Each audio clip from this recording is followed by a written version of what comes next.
Olá, meus amigos, sejam bem-vindos ao segundo vídeo da série que trata sobre a Lei de Migrações no Brasil. E hoje é dia de conversar sobre caso Robinho, caso Dani Alves, sobre Cesare Battisti. Hoje é dia de entender, de uma vez por todas, a extradição. E não só a extradição, as outras ferramentas, os outros mecanismos, as outras medidas de cooperação jurídica internacional.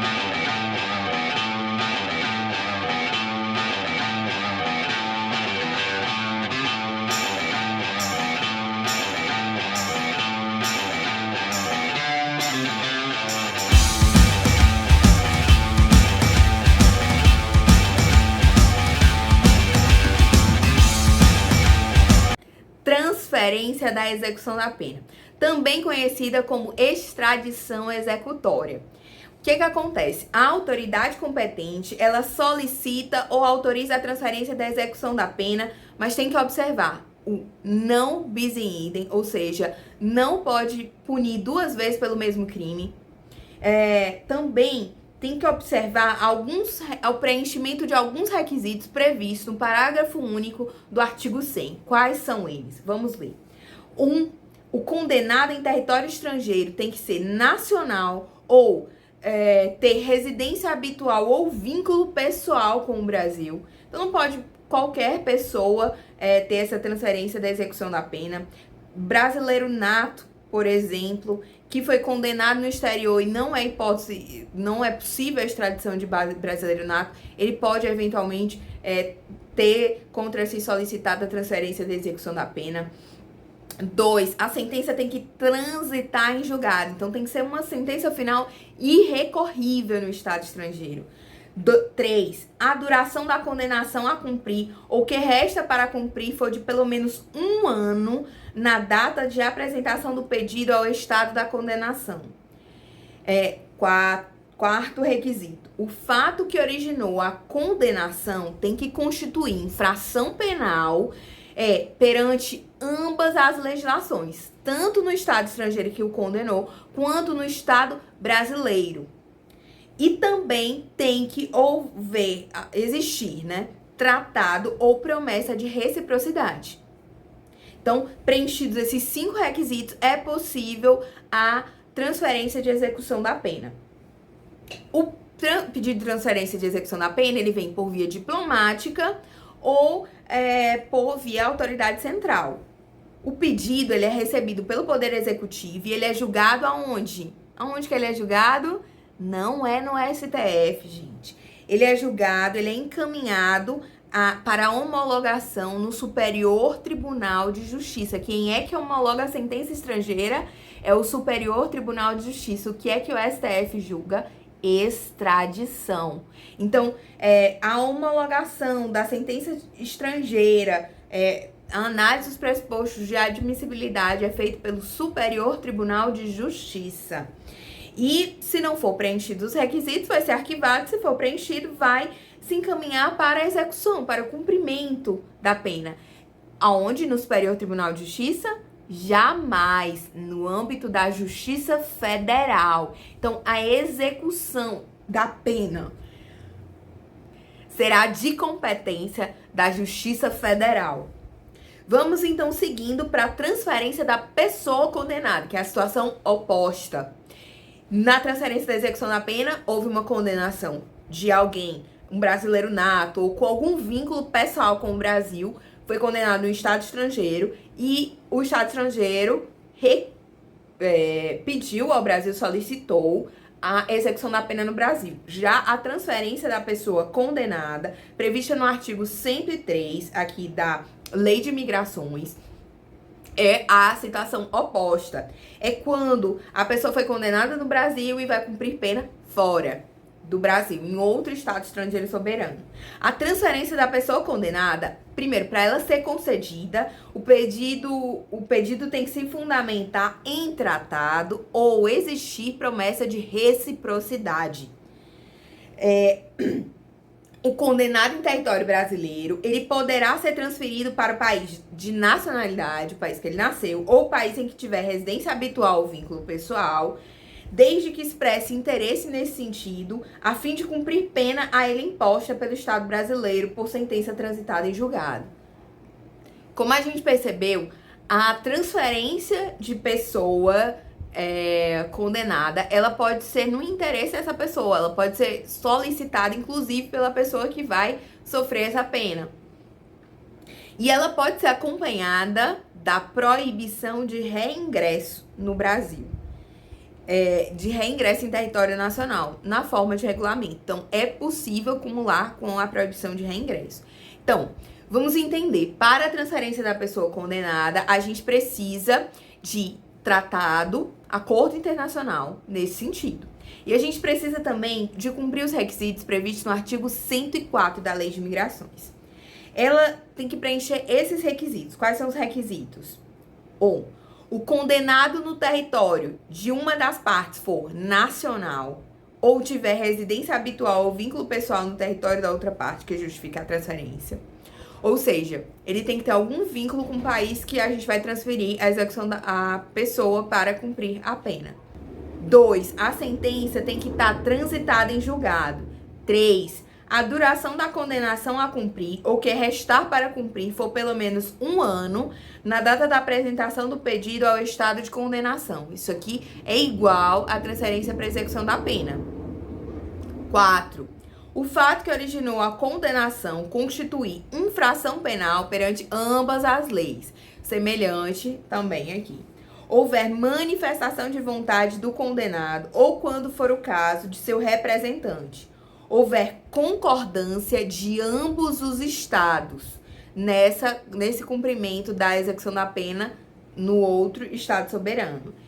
Essas questões de soberania sempre tem que haver concordância, porque o Brasil não tem jurisdição na Itália, a Itália não tem jurisdição no Brasil. E nenhum outro país. Então, para evitar essa interferência em estados soberanos, tem que haver esse acordo. A forma de transferência da pessoa condenada e o processamento, eles também são definidos em regulamento. O procedimento não está na lei de imigração. Não se procede à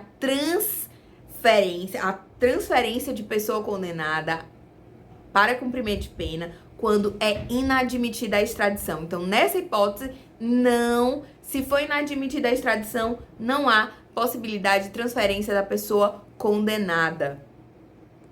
Extradição. Como a gente viu, a extradição ela pode ser passiva, ela pode ser ativa. O Brasil pode requerer e pode ser requerido que o Brasil extradite alguém. A extradição ela tem previsão constitucional e a Constituição ela dispõe acerca da competência. Quem é que é competente para julgar a extradição?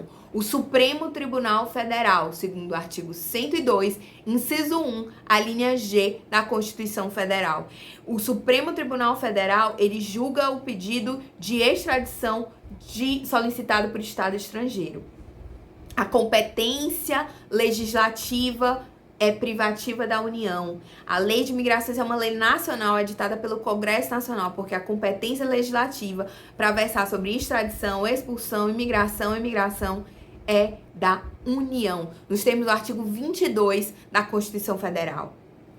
Outra disposição da Constituição Federal é quanto a quem pode ser ou não pode ser extraditado. Brasileiro nato pode ser extraditado? Não, brasileiro nato não pode ser extraditado. E o brasileiro naturalizado pode ser extraditado? Sim.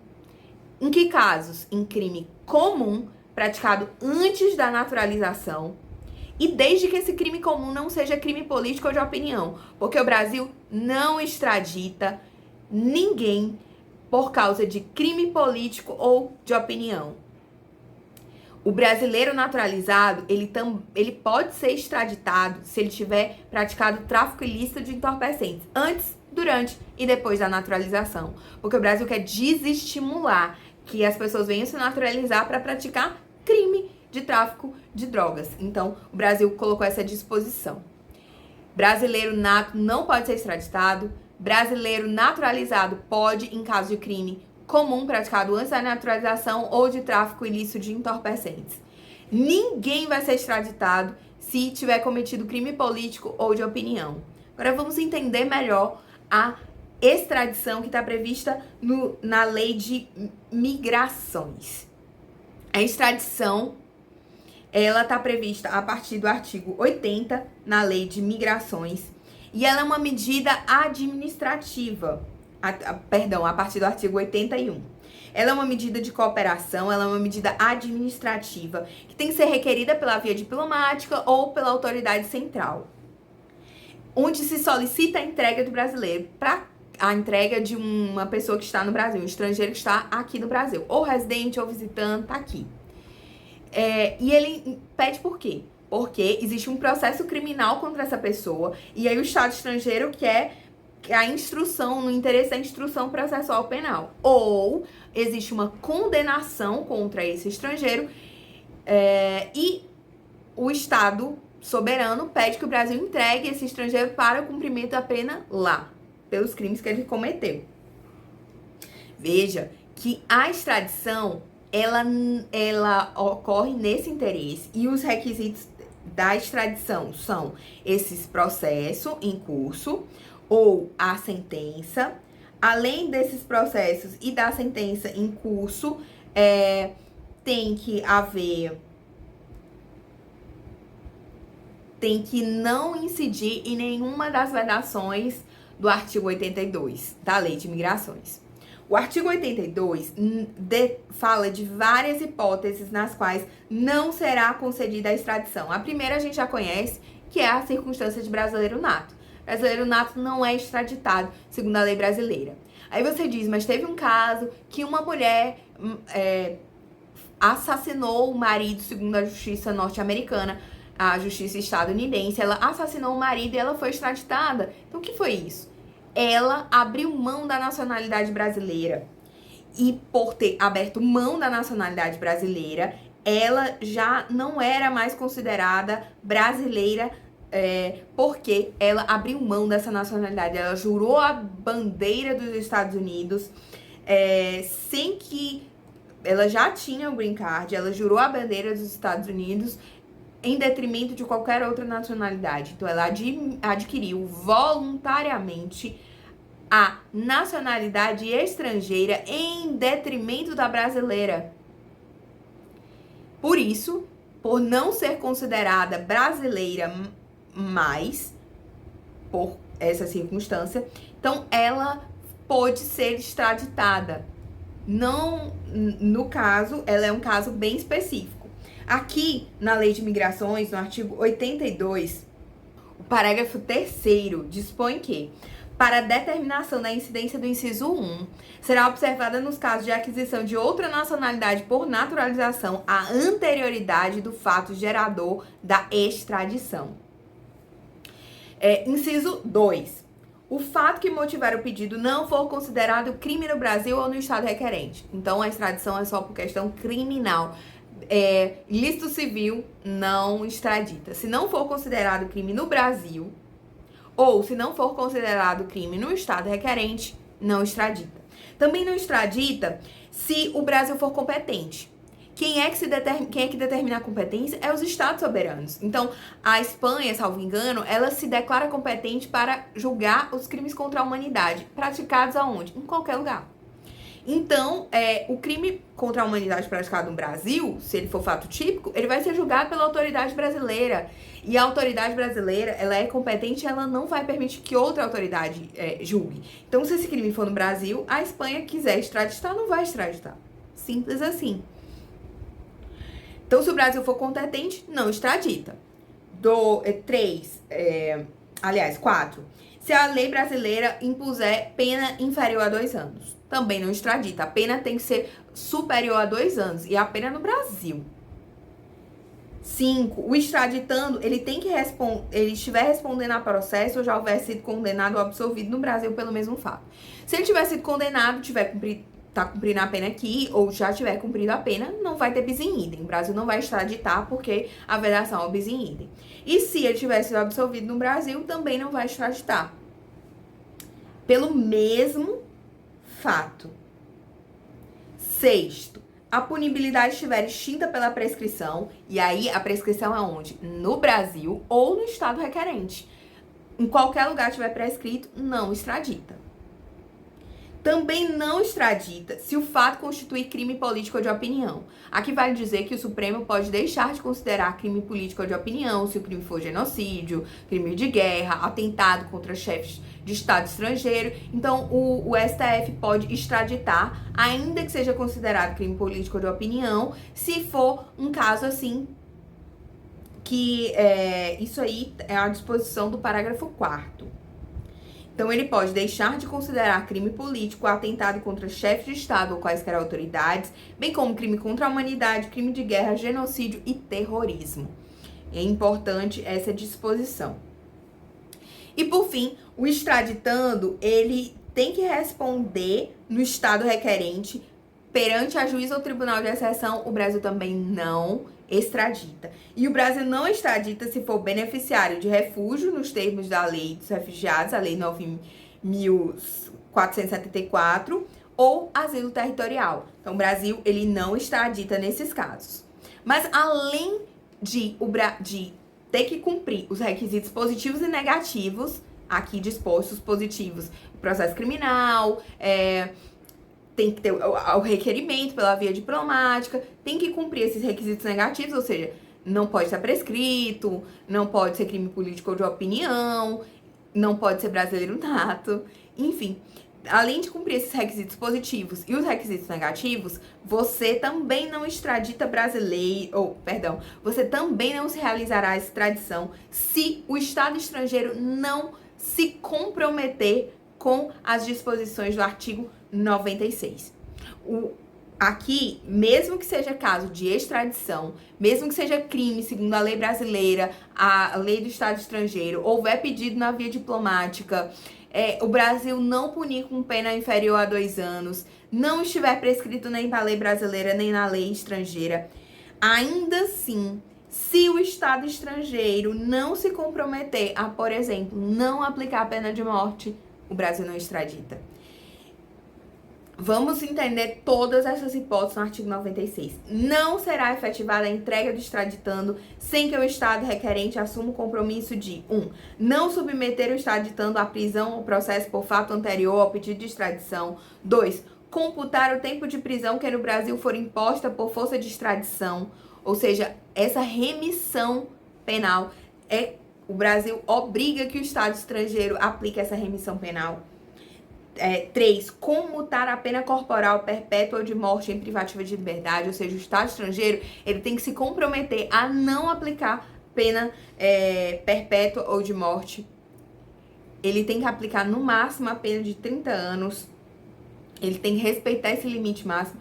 Sendo que o Código Penal já alterou o limite para 40 anos, mas na Lei de Migrações continua 30. O 4. Não entregar o extraditando sem consentimento do Brasil ou outro Estado que o reclame.